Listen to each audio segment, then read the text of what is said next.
ये जो टॉपिक है यहाँ पर, ये लंबे समय से न्यूज में रहा है और हमारे देश के अंदर में ये कई बार न्यूज में आता जाता है, क्योंकि ऑयल जो है, खासकर पाम ऑयल, वो एक इतना ज्यादा इस्तेमाल किया जाने वाला प्रोडक्ट है आज की डेट में, जिसकी कुछ हद नहीं है।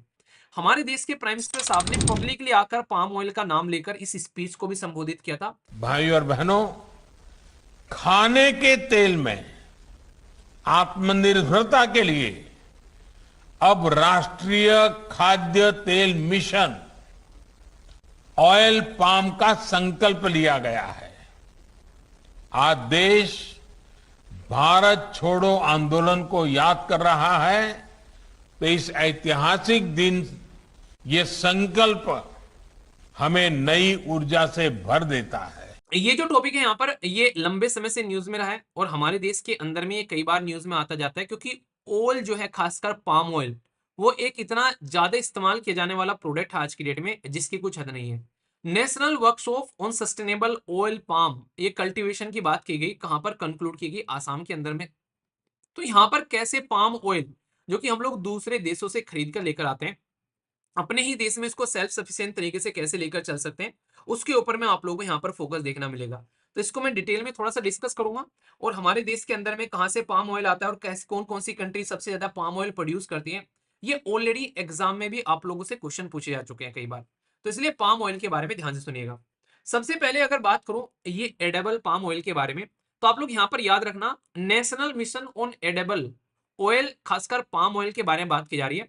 तो इसको लेकर NMEO-OP ये मिशन है बकायदा। और मुझे अभी भी याद है, जब कोविड-19 के टाइम पर हमारे देश के अंदर में जब यहाँ पर लॉकडाउन लगा था, हमारे देश के प्राइम मिनिस्टर साहब ने पब्लिकली आकर पाम ऑयल का नाम लेकर इस स्पीच को भी संबोधित किया था कि हम लोग दूसरे देश से पाम ऑयल खरीद कर लेकर आते हैं, पर लेकिन क्यों ना अपने ही देशों में हम लोग काम करने स्टार्ट करें, क्योंकि बहुत सारे ऐसे देश हैं जो कि पहले पाम ऑयल बड़े खुश होकर बेचा करते थे। ठीक है, जैसे मैं आप लोगों को अगर दिखाऊं इन देशों के बारे में, तो बड़ा ही अच्छे तरीके से हम लोग इनसे पाम ऑयल खरीदा करते थे, जिसमें मलेशिया और इंडोनेशिया आपको टॉप पर मिलते थे।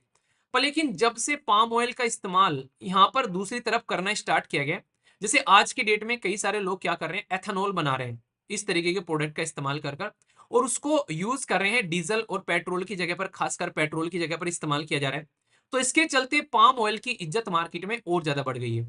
तो यहाँ पर वो देश जो कि पहले इसको नॉर्मली बेच दिया करते थे नॉर्मल तेल समझकर, आज की डेट में वो इस तेल को इस्तेमाल कर रहे हैं अपने ही देश के अंदर में। तो दूसरे देशों में उन्होंने बेचना इसको बंद कर दिया काफी लार्ज स्केल पर। तो इंडिया जो है, अगर बात करें पाम ऑयल के बारे में, तो दुनिया में सबसे ज्यादा कंज्यूम करने वाला पाम ऑयल देश है भारत। इंडोनेशिया, चाइना, मलेशिया और यूरोपियन यूनियन। तो यहां से आप लोग अंदाजा लगाइए कि भाई साहब हम लोग कितना कंज्यूम कर रहे हैं आज की डेट में, क्योंकि काफी सस्ता होता है और काफी वर्सेटाइल आप लोगों को देखने को मिलता है। पर लेकिन पाम ऑयल के बारे में अगर बात करें, तो बहुत सारी चीजें आप लोगों को यहाँ पर पता होनी चाहिए। जैसे टॉप पाम ऑयल प्रोड्यूसर राज्य कौन से हैं हमारे देश के अंदर में, तो पहले नंबर पर आते हैं आंध्र प्रदेश, फिर तेलंगाना, फिर केरला, कर्नाटका और तमिलनाडु। तो कोई क्वेश्चन देकर आप लोगों से पूछे, तो इतना भी अगर आप लोग याद रखोगे कि पाम ऑयल जो है वो साउथ इंडिया में लार्जेस्ट लेवल पर प्रोड्यूस किया जाता है। सामने वाले ने चार ऑप्शन दे दिए और उनमें से पहला ही ऑप्शन रख रखा है जम्मू एंड कश्मीर। ठीक है, तो कौन सा पाम ऑयल प्रोड्यूसिंग राज्य नहीं है। तो आप लोगों को अगर राज्य के नाम भी याद नहीं है, आप लोगों को ये पता है कि भाई साउथ इंडिया का है और ये नॉर्थ इंडिया का है, तो इतना भी आप लोगों के लिए काफी हो जाता है। कैबिनेट ने जब अप्रूव दिया यहाँ पर जो mission on the edible oil या ऑयल पाम के बारे में, तो यहाँ पर इसको किस कैटेगरी में रखा गया है, तो ये स्कीम भी आप लोगों से क्वेश्चन के तौर पर पूछी जा सकती है। तो इसलिए मैं आप लोगों को यहाँ पर समझाता हूँ डिटेल में। इसको सेंट्रल स्पॉन्सर्ड स्कीम बताया गया, मतलब जिसमें सेंट्रल गवर्नमेंट और स्टेट गवर्नमेंट मिलकर काम करेगी। और स्पेशल फोकस दिया गया कि भाई नॉर्थ ईस्ट वाले रीजन और अंडमान वाले रीजन खासकर इन पर फोकस देकर चलेंगे। जहां पर नहीं है वहां पर हम लोग इसको प्रोड्यूस करने की कोशिश करेंगे। इसके पीछे क्या रीजन है, थोड़ी सी बुद्धि का इस्तेमाल करो, देखता हूं आप में से कौन समझ पाता है। आखिर अंडमान निकोबार वाले रीजन पर स्पेशल फोकस क्यों दिया गया, समझो जरा। आप लोगों को बड़ा ही इंटरेस्टिंग आंसर मिलेगा यहाँ से अगर थोड़ा सा फोकस दोगे। मैं चाह रहा हूं आप लोग सोचो इसको, और आप लोगों को सोचना जो है कहां से स्टार्ट होना चाहिए, वो इस पिक्चर से स्टार्ट होना चाहिए। क्योंकि मलेशिया और इंडोनेशिया वो इसी रीजन के अंदर में आते हैं जहां हमारा अंडमान निकोबार है। तो ये भी आइलैंड है और ये भी आइलैंड कंट्री है, यहाँ का भी मौसम लगभग ऐसा ही है। तो यहाँ पर इन्वायरमेंट ऐसा है कि पाम ऑयल की अच्छी खासी खेती हम लोग यहाँ पर कर सकते हैं आसानी से। तो इसीलिए आप लोग यहाँ पर समझ सकते हैं कि हम लोग आसानी से यहाँ पर कर सकते हैं। तो स्पेशल फोकस हम लोग नॉर्थ ईस्ट पर भी दे रहे हैं और यहाँ पर दे रहे हैं। तो इससे क्या होगा, हमारे देश के अंदर में इंक्रीज होगा एरिया, और प्रोडक्टिविटी बढ़ेगी पाम ऑयल को लेकर या ऑयल सीड को लेकर। और इससे हम लोग असिस्टेंस भी प्रोवाइड करा रहे हैं सीड गार्डन, ताकि यहाँ पर लोगों तक इसके बीज पहुंचे। और प्राइस एश्योरेंस की बात कर रहे हैं ऑयल पाम ऑयल को फार्मर को, ताकि फार्मर भी इस पर फोकस करें। तो एक तरीके से ये बोला जा रहा है कि फार्मर यानी कि किसानों को सपोर्ट किया जा रहा है। जैसे मिनिमम सपोर्ट प्राइस नहीं होता है, तो पाम ऑयल के लिए भी उनको सपोर्ट प्रोवाइड कराने की बात की जा रही है। और 11,040 करोड़ रुपए का खर्चा करने की बात की गई है। इतना बड़ा अमाउंट तेल के ऊपर में आखिर क्यों? क्योंकि आज की डेट में ये हर एक किचन का पार्ट बन चुका है, डायरेक्ट और इनडायरेक्ट वे के अंदर में। तो इसलिए इसमें खर्चा करना जरूरी है। इसमें खर्चा करते हैं तो क्या होता है, एक तो कैपिटल इन्वेस्टमेंट बढ़ेगा हमारे देश के अंदर में, मतलब एक ऐसी जगह खर्चा कर रहे हैं जिससे और फायदा होगा आने वाले टाइम में। कहीं ना कहीं इंप्लॉयमेंट जनरेट होगा किसानों के लिए भी, और जो इस फील्ड में इंडस्ट्री काम करेगी। सबसे खतरनाक चीज है कि इंपोर्ट डिपेंडेंट जो हम हैं वो कम हो जाएगा, और फार्मर की इनकम तो आप लोगों को बढ़ती नजर आएगी। तो इसीलिए बोला गया कि भाई इसमें कहीं ना कहीं किसानों को इंक्लूड करके चलना है। तो ये याद रखना, अभी जो टारगेट है यहाँ पर, ये आप लोगों से पूछा जा सकता है डायरेक्टली, और इंप्लीमेंट करने वाली मिनिस्ट्री और कैसी स्कीम है, ये बेसिक क्वेश्चन यहाँ पर बनते हैं। पाम ऑयल के कल्टीवेशन की बात की जा रही है, और यहाँ पर इसके फायदे क्या रहेंगे वो मैंने आप लोगों को बता दिए। पाम ऑयल जो है अभी बात की जा रही है कि इंक्रीज किया जाएगा area to the 10 lakh hectare from 3.5 lakh hectare अभी किया जा रहा है। तो आने वाले 2 सालों के अंदर में 3 से 10 में लेकर जाएंगे। तो यानी कि लगभग 3 से मल्टीप्लाई कर दोगे तो कितना फायदा यहाँ पर देखने को मिलेगा। इंक्रीज जो हो रहा है क्रूड पाम ऑयल प्रोडक्शन का, ये भी यहाँ पर बढ़ाने की बात की जा रही है 2025-26 के अंदर में, ताकि हम लोग यहाँ पर दूसरे देश के ऊपर में अपने डिपेंडेंसी को साइड में रख सकें। ठीक है, तो क्योंकि जब ये बेचना बंद कर देते हैं तो भाई हमारे बेसिकली दिक्कत होने लगती है हमारे देश के अंदर में। तो इसलिए यहाँ पर जरूरी है, हमारे देश के अंदर में पाम ऑयल जो है वो ह्यूज इस्तेमाल हो रहा है, जैसे मैंने अभी आप लोग को बताया। तो इसलिए यहाँ पर इसको अपने देश के अंदर में जरूरी है यहाँ पर। ठीक है, इसलिए आप लोग समझिए अभी इसकी इंपॉर्टेंस क्या है। आखिर पाम ऑयल के ऊपर ही क्यों इतना फोकस? सरसों का ऑयल, सूरजमुखी का ऑयल, दुनिया भर के ऑयल है भाई। करेंटली वर्ल्ड में मोस्ट कंज्यूम वेजिटेबल ऑयल है ये, इससे ज्यादा कंज्यूम और कोई भी वेजिटेबल ऑयल नहीं होता है। ठीक है, ये यूज कहां पर होता है? प्रोडक्शन ऑफ द डिटर्जेंट के अंदर में, प्लास्टिक के अंदर में, कॉस्मेटिक के अंदर में, बायोफ्यूल के अंदर में।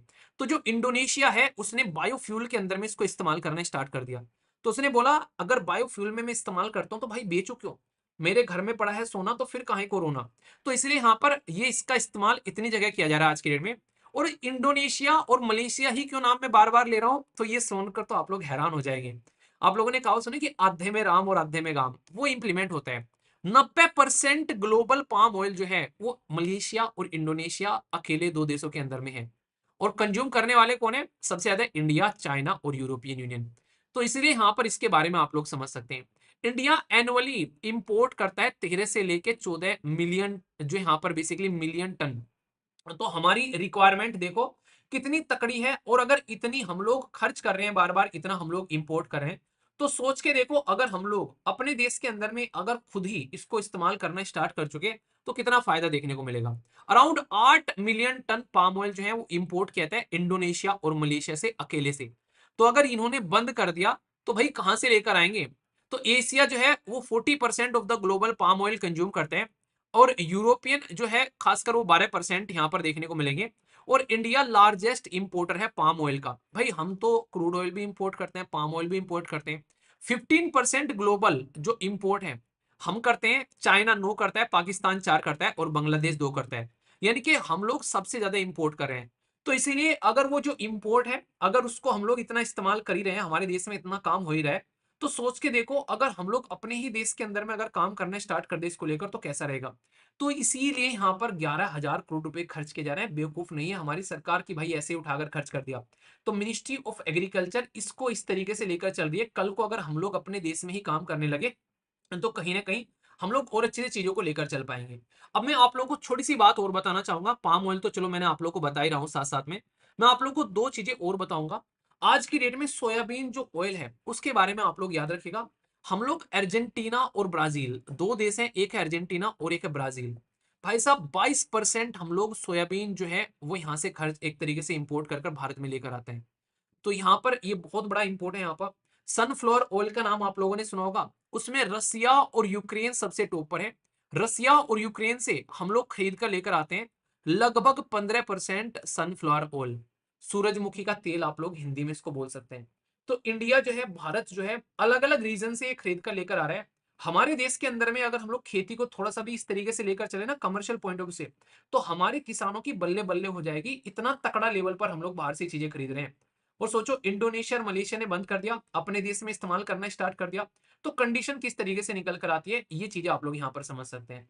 तो इसीलिए फोकस देना इसके ऊपर में बहुत ज्यादा जरूरी है। दुनिया में सबसे ज्यादा प्रोड्यूस करने वाले मैंने आप लोगों को बता दिए, ठीक है। टॉप ग्लोबल इंपोर्टर भी मैंने बता दिए। अगर इसको आप लोग मैप के थ्रू एक बार देखना चाहते हैं तो आप लोग और देख लो इसको, ताकि आप लोग के माइंड में इसको लेकर और कंफ्यूजन न रहे कि दुनिया में सबसे ज्यादा प्रोड्यूसर कौन है। इंडोनेशिया टॉप पर है, मलेशिया दूसरे नंबर पर है। इंडोनेशिया और मलेशिया भी आसपास में नहीं है, इंडोनेशिया के अंदर में इतना तगड़ा है। और इंडोनेशिया ने नहीं बोला कि भाई साहब मैं तो अपने ऑयल का इस्तेमाल करूंगा अपने देश के अंदर में, इसको बेसिकली क्या बनाने में, एथेनॉल वगैरह बनाने में, एक तरीके से बायोडीजल वगैरह बनाने में, ठीक है।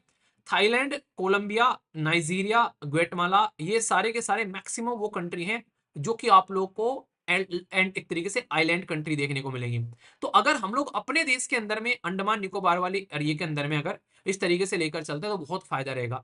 ग्लोबल इंपोर्टर इंडिया, इसी के साथ मैंने बता दिया चाइना हो गया, पाकिस्तान, नीदरलैंड और इटली, ये ग्लोबल इंपोर्टर की कैटेगरी में आप लोगों को यहाँ पर देखने को मिल जाते हैं। तो पाम ऑयल को लेकर ये कितना इंपॉर्टेंट है इतना मैंने बता दिया। अभी मैंने इसके फायदे आप लोगों को बता दिए। अब एक छोटी सी चीज और सुन लो इसके बारे में, क्योंकि ये भी इंपॉर्टेंट क्वेश्चन आप लोगों से बन सकता है। पाम ऑयल को लेकर एशियन पाम ऑयल अलायंस भी है इसके नाम पर। इसकी इंपॉर्टेंस आप लोग यहां पर समझिए। किसी पर्टिकुलर तेल को लेकर एक अलायंस बना देना, तो उस तेल की इज्जत देखो मार्केट में कितनी बढ़ गई है। तेल जो है वो कॉलर खड़े कर कर घूमता होगा कि भाई मेरे जैसा तेल नहीं है, ठीक है। गोले का तेल, मतलब सूरजमुखी का तेल, तिल का तेल, सबको लतिया कर ये कहता होगा भाई मैं हूं यहाँ का बादशाह। यहाँ का बादशाह कौन? अपन। तो ये है पाम ऑयल। तो एम है कैसे सेफगार्ड कर सकते हैं इकोनॉमी और बिजनेस। पाम ऑयल को लेकर खासकर जो कंज्यूम कंट्री है उनको प्रॉपर मिलता रहना चाहिए। Work toward increasing palm oil के लिए करना चाहिए उन देशों के लिए जिनके पास में नहीं है। इसी के साथ में पाम ऑयल को रिकॉग्नाइज करना चाहिए हाई क्वालिटी एक तरीके से इकोनॉमिकल, और इसी के साथ में हेल्थी वेजिटेबल ऑयल की कैटेगरी में मेंबर जो है वो एक्सपेंड करने की कोशिश करते हैं कि कैसे पाम ऑयल इंडस्ट्री को सही तरीके से लेकर चलना है। और आसानी से जिनके पास में नहीं रहता है उनके पास में पाम ऑयल जो है वो पहुंचता हुआ यहाँ पर नजर आए। तो इस तेल के नाम की एक अलायंस तक आप लोगों को यहाँ पर देखने को मिल रही है, ठीक है। तो इसीलिए मैंने आप लोगों को बताया कि पाम ऑयल के बारे में याद रखना। तेलों का बादशाह कौन? Palm oil.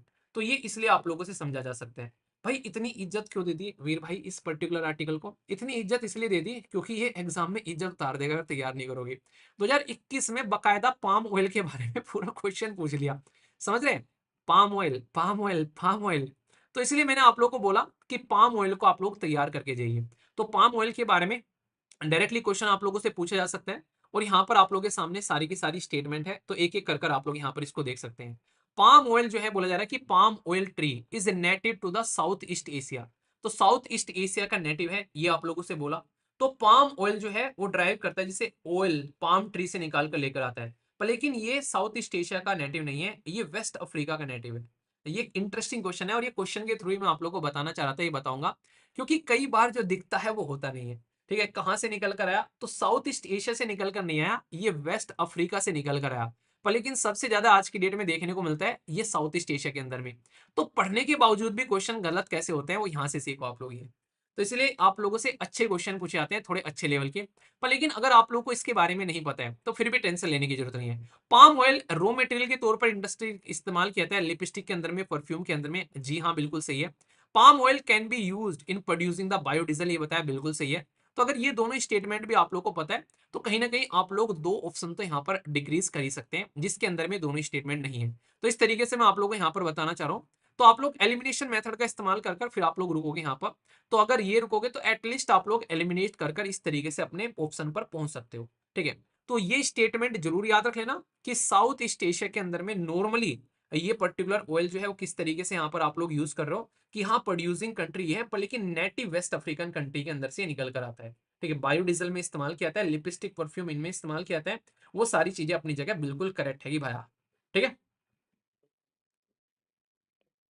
सर बाय, अब बस करो, फीवर है, पाम ऑयल सुनकर दर्द हो गया। ये क्या, ये कैसा कमेंट है? मतलब टॉपिक में मजा नहीं आया क्या? इतने डिटेल में आप लोगों को टॉपिक पढ़ा दिया, एग्जाम का क्वेश्चन दिखा दिया, मतलब बोलना क्या चाह रहे हो? इसके ऊपर तो बहुत सारे क्वेश्चन है। एक क्वेश्चन और बना रखा है, ये देख लो, पाम ऑयल के बारे में पूरा का पूरा क्वेश्चन है। एक क्वेश्चन और है पाम ऑयल के बारे में, ये देख लो क्वेश्चन, सारे के सारे आप लोगों को मिल जाएंगे पीडीएफ में। एक क्वेश्चन और है पाम ऑयल के बारे में, ये लो। अरेंज करो पाम ऑयल को। एक क्वेश्चन और है पाम ऑयल के बारे में, ये लो। अरेंज करो पाम ऑयल अलायंस को, कौन कौन सी कंट्री है इसके अंदर में। एक क्वेश्चन और है पाम ऑयल के बारे में।